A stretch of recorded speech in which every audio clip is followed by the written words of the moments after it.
aujourd'hui, 26 septembre 2023, s'est tenue à l'hôtel Golden Tulip à Cotonou la mission de plaidoyer auprès des partenaires techniques et financiers et secteurs privés du plan directeur pour l'anneau de croissance en Afrique de l'Ouest, autrement le plan cacao. Ainsi, le séminaire de Cotonou a réuni diverses délégations, dont celle de l'UEMOA, de la JICA et plusieurs points focaux au plan national, dont ceux de l'agriculture, de l'énergie, des transports, pour ne citer que ceux-là. Quels objectifs pour ce séminaire de Cotonou? Eh bien, ce séminaire de Cotonou afin d'actualiser la liste des projets prioritaires et renouveler les manifestations d'intérêt des PTF, tout ceci en vue de l'organisation prochaine de la table ronde prévue se tenir en février 2024 à Abidjan. Alors, je vous fais à présent un retour sur les temps forts des travaux de cette journée du 26 septembre 2023 à l'hôtel Golden Tulip à Cotonou de la mission plaidoyer des partenaires techniques et financiers et secteurs privés du plan directeur pour l'anneau de croissance en Afrique de l'Ouest, plan cacao.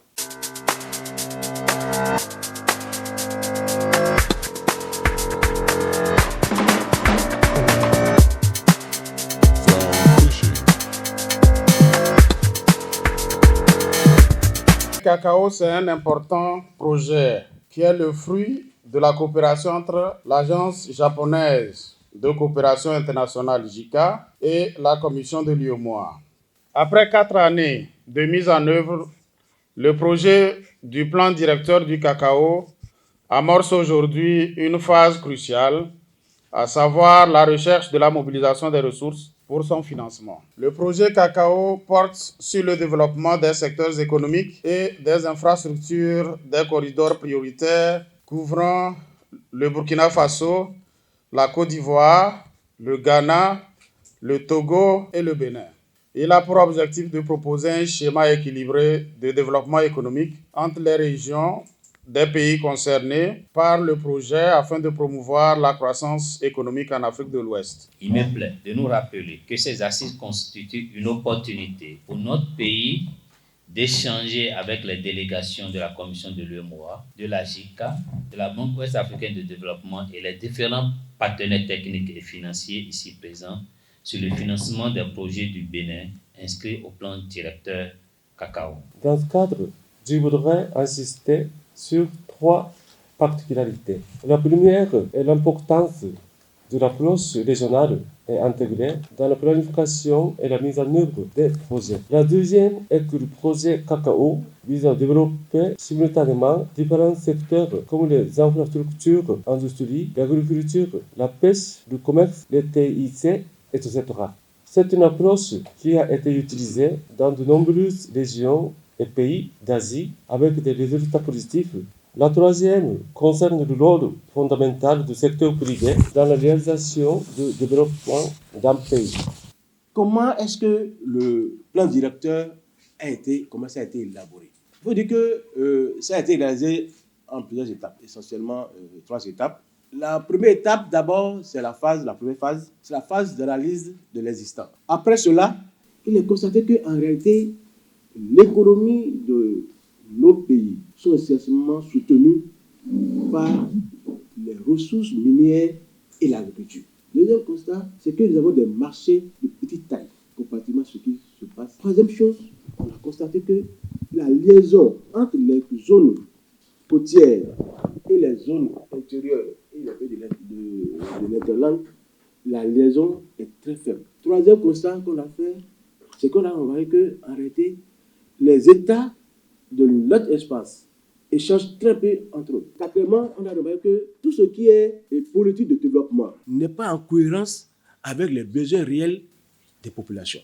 Parce qu'on a plein de projets qu'on réalise, mais on ne voit pas la pauvreté vraiment fléchie.